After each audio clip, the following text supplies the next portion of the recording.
నా పేరు బార్బెరికా. నేను ఎంతటి మహాయుద్ధాన్నైనా 3 బాణాలతో ముగించే వీరుని. కానీ నేను ఈ యుద్ధంలో పాల్గొనలేదు. ఈ యుద్ధం ఎలా మొదలైందంటే, పాండు మహారాజుకి కలిగిన శాపం వలన, కుంతీదేవికి భృగు మహర్షి ఇచ్చిన వరం వలన, ఆ వరం వల్ల పుట్టిన వీరుడి వలన, భీముడు మరియు దుర్యోధనుడి చిన్ననాటి ధైర్యం వలన, ఏకలవ్యు త్యాగం వలన,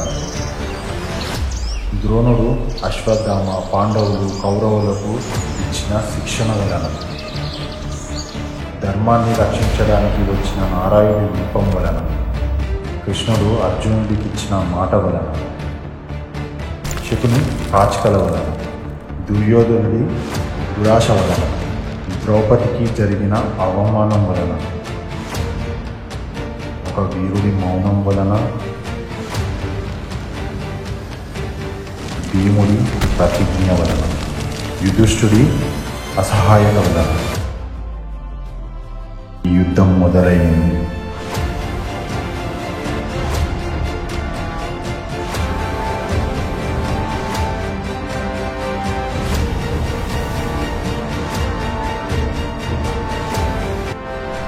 ఈ యుద్ధంలో నేను ఎన్నో అస్త్రాలను చూశాను.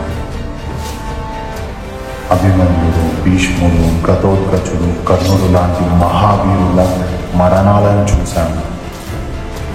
ధర్మాన్ని కాపాడే దేవుని చూశాను. అధర్మం వైపు ఉండి శాపాన్ని పొందిన మరో వీరుణ్ణి చూశాను. ఈ యుద్ధం ధర్మానికి అధర్మానికి మధ్యలో జరిగిన కురుక్షేత్రం.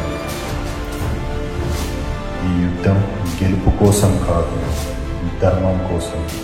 ఈ యుద్ధం భూమి నుంచి ముల్లోకాల దాకా ధర్మాన్ని చూపింది. మహాభారతం ఇది విధి యొక్క ఇతిహాసం.